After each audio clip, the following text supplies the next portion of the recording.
শেষ চৈত্রের ঘ্রাণ লেখিকা নূরজাহান আক্তার আলো পর্ব 90। ঘড়ির কাঁটায় এখন রাত 8টা ছুঁই ছুঁই। হঠাৎ কালো মেঘে ঢেকে গেছে আকাশ। বইছে ঝড়ো বাতাস, শুরু হয়েছে শুকনো পাতার ঘূর্ণি। শোনা যাচ্ছে মেঘের হাড় কাঁপানো গুরুগম্ভীর ডাক। হঠাৎ বড় বড় ফোঁটায় বৃষ্টি নামলো, মুহূর্তের মধ্যেই তার রূপ নিল অবিরাম ধারায়। সীতারা শিমিন দুই যা চুপ করে ড্রয়িং রুমের জানালার সামনে দাঁড়িয়ে আছেন। থাই গ্লাসটা আটকে দিয়ে মূল ফটকের দিকে তাকিয়ে আছেন, চোখে মুখে চিন্তার ছাপ। বাইরে এত ঝড় বৃষ্টি, অথচ শুদ্ধ এখনো বাড়িতে ফেরেনি। তার কি জরুরি কাজ শেষ হয়নি? এখনো বাড়ি ফেরার সময় হয়নি। ফোনও কল ঢুকছে না। অসময়ে ভিজে পড়ে এই ছেলে নির্ঘাত জ্বর বাঁধাবে। কিন্তু শুনলে তো, কিছু বললে গুরুত্ব তো দেবেই না, বরং স্বভাবস্বরূপ এড়িয়ে যাবে। এদিকে এত জোরে মেঘ ডাকছে, ভয়ে অন্তরাত্মা কেঁপে উঠছে। মেঘের গর্জনে ওনারা জানালার কাছ থেকে সরে সোফায় বসলেন, কিন্তু কারোর অস্থিরতা থামল না। দুজনই শুদ্ধর নম্বরে কল দিতে থাকলেন। এবারও কল ঢুকলো না। রুবাব বাড়িতেই আছে, সে খোঁজ দিতে পারবে। তার সাথে শুদ্ধের কথা হয়েছে কি? হতেও তো পারে। এ কথা ভেবে সিমিন দোতলায় রুবাবের রুমে গেল। স্বর্ণের আগের রুমটাতেই রুবাব থাকে। উনি দরজায় নক করে সাড়া না পেয়ে রুমে প্রবেশ করলেন, কিন্তু কেউ নেই। ওয়াশরুমের দরজাও বাইরে থেকে আটকানো।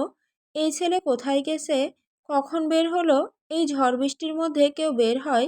এদের নিয়ে আর পারা গেল না। উনি রুবাবকে কল দিলে ফোনটা রুমে বেজে উঠল। একজনের ফোনে কল ঢুকছে না তো আরেকজন ফোনটাই রেখে গেছে। উনি বকতে বকতে ড্রয়িং রুমে এসে সিতারাকে জানালেন। শিমিন বাড়ি ফিরে এতক্ষণ স্বর্ণের কাছে থাকায় রুবাবকে বের হতে দেখেননি। শুদ্ধ নেই, রুবাবও নেই। ছেলে দুটোর খোঁজ করার কথা বলার জন্য সিতারা ছুটলেন সারাফাত চৌধুরীর কাছে। কিন্তু রিজিয়ার রুমে ঢুকে অবাক হলেন। খুঁজে দেখলেন সারাফাত চৌধুরীও নেই। কি আশ্চর্য, এরা সবাই কোথায় গেছে? কি এমন কাজ পড়েছে যে বৃষ্টির মধ্যে বেরিয়ে গেছে? মাগরিবের নামাজ পড়ে অন্য রুমে কোরআন পড়ছিলেন। বুকের ভেতর অশান্ত হয়ে আছে দেখে অনেকক্ষণ পড়েছেন।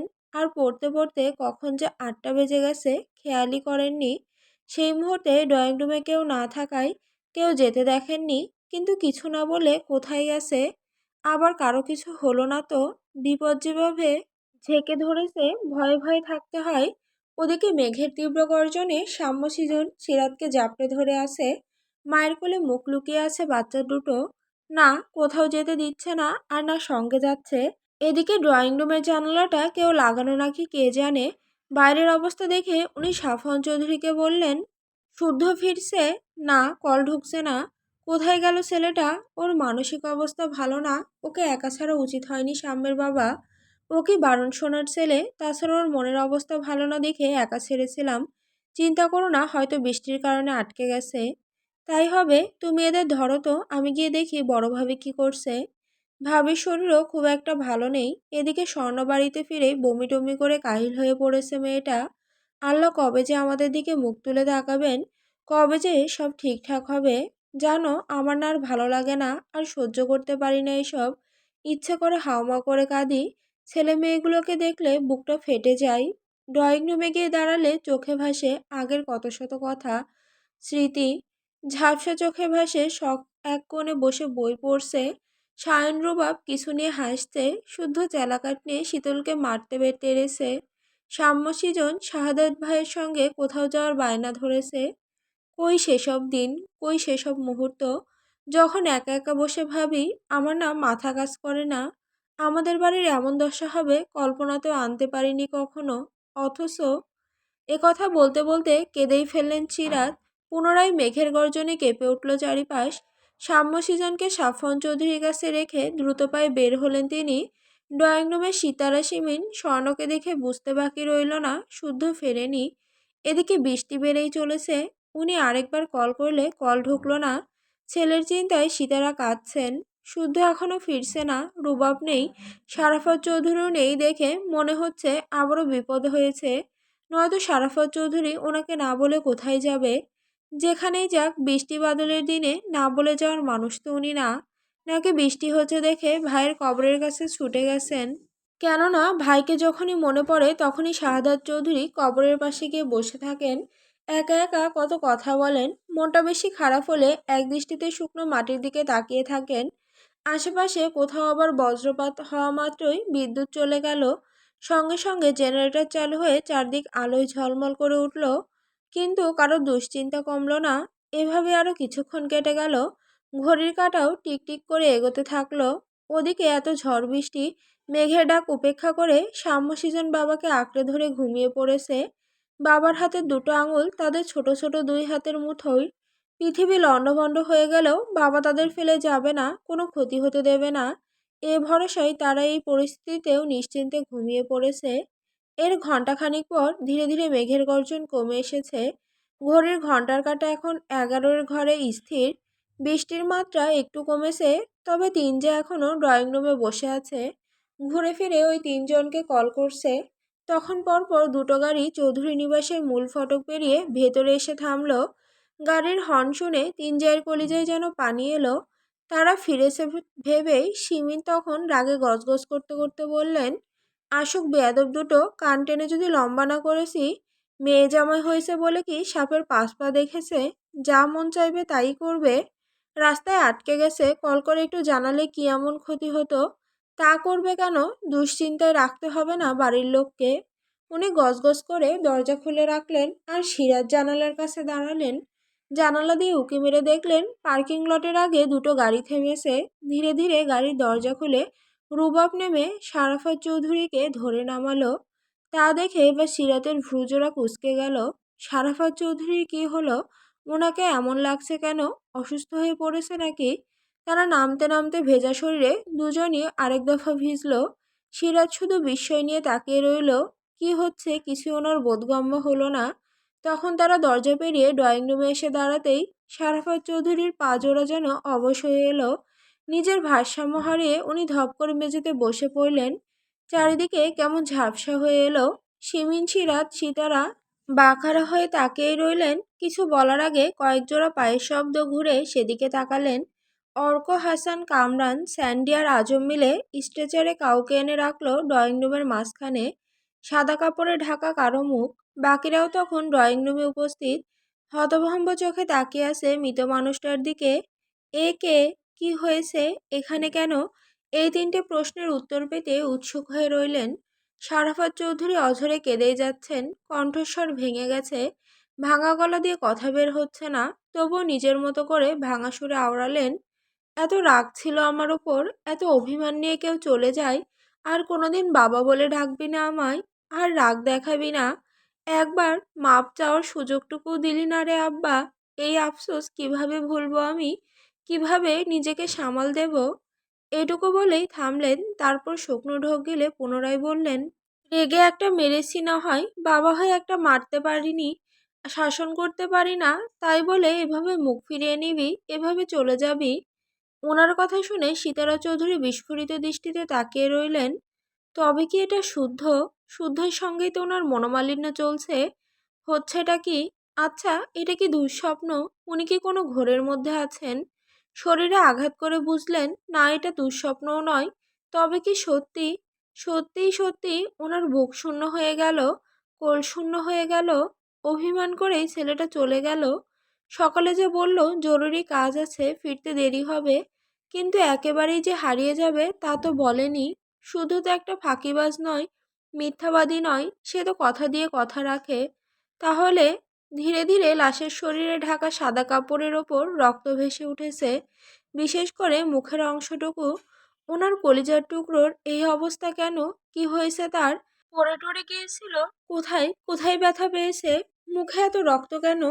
একের পর এক বিপদ আঘাত হানছে হানু, তাই বলে ছেড়ে চলে যেতে হবে? এ কেমন নিয়ম? আর আজকাল সবারই যাওয়ার এত তাড়া কেন? এভাবে যেতে থাকলে ওনারা বাঁচবে কাদের নিয়ে? কে বুক প্রাণ জুড়িয়ে ডাকবে ওনাদের? উনি আর কিছু ভাবতেও পারলেন না। মস্তিষ্কে এই আঘাত সইতে পারল না। জ্ঞান হারিয়ে মেঝেতে লুটিয়ে পড়লেন। ওনাকে পড়তে দেখে সিরাত বড়জাকে ধরে চিৎকার করে কেঁদে উঠলেন। সিমির নিজেও পাথর হয়ে দাঁড়িয়ে আছেন। নিজে না হয় বিধবা হলেন, মেয়েকে এবার বিধবার বেশে দেখতে হবে, এটাও ভাগ্যে ছিল। শীতল সহ্য করতে পারবে? মেয়েটার জীবনে কি কষ্ট কম ছিল? ওনার মেয়েটা যে এবার মরে যাবে, সত্যিই মরে যাবে। যখনই দেখা করতে চান কতবার করে যে বলে, আম্মু ওর দিকে খেয়াল রেখো তো, জোর করে খাওয়াবে, রাত করে ফিরলে বকবে, বুঝলে আম্মু আমি এখানে খারাপ নেই, বরং ভালোই আছি, তোমরা শুধু ওকে একটু দেখো। মেয়ে তো দায়িত্ব দিয়েছিল, কিন্তু সেই দায়িত্ব পালন করতে পারলেন না। এবার কোন মুখে মেয়ের সামনে দাঁড়াবেন, কি বলবেন? উনি আর কিছু ভেবে পেলেন না, সাহসও হলো না সাদা কাপড় তুলে মুখটা দেখার। শুধু ফ্যালফ্যাল করে মেঝের দিকে তাকিয়ে রইলেন। এদিকে সিতারার মুখে পানির ছিটা দিয়ে কোনো মতে জ্ঞান ফিরল। পাশে বসে কাঁদছে সব, হাত পা ডলে দিচ্ছে ঐশ্বর্য। হঠাৎ ওনার দৃষ্টি আটকালো অর্ক, স্যান্ডি, হাসান আর কামরানের দিকে। এরা এখানে কেন? এরা সায়নকে নিয়ে দেশের বাইরে ছিল এতদিন। ওনার এবার টনক নড়ল। সেদিনের সেই ঘটনার পর সায়নের উপর আবারও হামলা হয়েছিল। ভুল ওষুধ দেয়া হচ্ছিল, ফলে তার সায়নের শরীর কাজ করা বন্ধ করে দিয়েছিল। এর পরদিনই গোপনীয়তার সাথে সায়নকে দেশের বাইরেও পাঠিয়ে দেওয়া হয়েছিল। সায়নের কেবিনে রাখা হয়েছে অন্য কাউকে, এমনকি একজন ডাক্তার ছাড়া অন্য কেউ অ্যালাউ ছিল না। তবে সমস্যা বেঁধেছিল তার সাথে কে যাবে, কে থাকবে। এদিকে শুদ্ধ যদি ভাইয়ের সাথে যায়, এই দিকটা কে সামাল দিবে? শুদ্ধ চলে গেলে শীতল মানসিকভাবে আরও ভেঙে পড়তো। মেয়েটার কথা বিবেচনা করে বিপদের দিনে শুদ্ধর বন্ধুরা আগে এগিয়ে এসেছিল। সায়নকে পাঠিয়ে তারা একে একে দেশ ছেড়েছিল। তাদের সঙ্গে শখ আর ঐশ্বর্যও ছিল, যার কারণে বাড়িতে এদের উপস্থিতি ছিল না। কিন্তু এরা ফিরে এসেছে কেন? এখন তো ফেরার কথা নয়। তবে অনাকাঙ্ক্ষিত পরিস্থিতিতে মানুষের মস্তিষ্ক পরিচিত গণ্ডির বাইরে চিন্তা করতেও অলসতা করে, ফলে নির্দিষ্ট কারো ওপর সবটুকু মনোযোগ বা দুশ্চিন্তা স্থির করে ফেলে। এখন যেমন শুদ্ধ বাড়ি নেই, বাইরে এত ঝড় বৃষ্টি, ছেলেকে নিয়ে দুশ্চিন্তা করায় এতক্ষণ লাশটাকে শুদ্ধই ভেবেছিল। কিন্তু অর্কদের দেখে ওনার টনক নড়ল। সায়নকে ফেলে ফিরে আসারও মানুষ না এরা। উনি সমীকরণ মিলাতে পারলেন না। মায়েদের মন বড়ই বিচিত্র। বিপদ আসলে আগে নিজেদের সন্তানদের কথাই মাথায় আসে। মোনাজাতে সবার আগে সন্তানদের জন্য করার জন্য দোয়ার মুখ থেকে বের হয়। সীতারার এবার বুক পাঁজর যেন ভেঙে এলো, বুকে কিছু চাপ দিয়ে ধরলো। উনি নিজেকে ছাড়িয়ে হামাগুড়ি দিয়ে লাশের কাছে গেলেন। দুই চোখের পানিতে কিছুই দেখতে পাচ্ছেন না। সন্তানকে কি মা ভয় পায়? পায় না তো। যতই ভয়ঙ্কর লাশই হোক, মায়ের কাছে সন্তান সবসময় বড্ড আদরের। কম্পিত হাতে মুখের উপর থেকে সাদা কাপড়টা সরাতে দেখা গেল রক্তমাখা একখানা মুখ। উনি শাড়ির আঁচল দিয়ে যত্ন করে মুখখানা মুছে দিতে দিতে মমতা ভরা কণ্ঠে ডাকলো, সায়ন, কলিজা আমার, কি হয়েছে বাবা? গলা ফাটিয়ে আম্মু আম্মু করে ডাকতে ডাকতে বাড়িতে ঢুকার কথা না তোর? ওঠ তো বাবা, মামা বলে একবার ডাক দেখি। কতদিন ধরে ডাকিস না আমায়, ডাক না একবার। বিড়বিড় করে এসব আওড়াতে আওড়াতে রক্ত মুছে দিতেই একটা মুখ স্পষ্ট হলো। চোখের পানি মুছে একটু ঝুঁকে ভালো করে তাকালেন ফর্সা মুখখানার দিকে। চিনতে পেরে এবার হতভম্ব হয়ে তাকালেন সারাফত চৌধুরীর দিকে। সারাফত চৌধুরী ওনার দিকে তাকিয়েছিলেন। সিতারা চৌধুরীর হাত থেমে গেলেও চোখের পানি বাদ মানেনি। মৃত মানুষটার মুখের উপরে এখনো টপ টপ করে পড়ছে ওনার চোখের পানি। ওনাকে থমকে যেতে দেখে সারাফত চৌধুরী এবার বললেন, থামলে যে? কাঁদো সিতারা, আরেকটু কাঁদো। আমার ছেলের মুখটা আরেকটু ছুঁয়ে দাও। তোমার আঁচল দিয়ে ওর রক্তটুকু মুছে দাও। রক্তে পাপ থাকে না সিতারা, হাত সরিও না।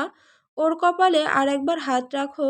ভয় নেই, এবার কারো ক্ষতি করতে আসেনি, এসেছে চিরতরে মুক্তি দিতে। এ কথা বলে উনি শব্দ করে কেঁদে ফেললেন। ওনার কান্নার শব্দে ভারী হয়ে উঠল ড্রয়িং রুম। সিরাজ, শিমিন, সাফন চৌধুরী তখনও মুখটা দেখেননি। দেখে ছুটে আসতেই ওনারাও এবার থমকে দাঁড়িয়ে গেলেন। বিস্ময় নিয়ে চেনা তবে ভীষণ অপ্রিয় মুখটার দিকে তাকিয়ে রইলেন।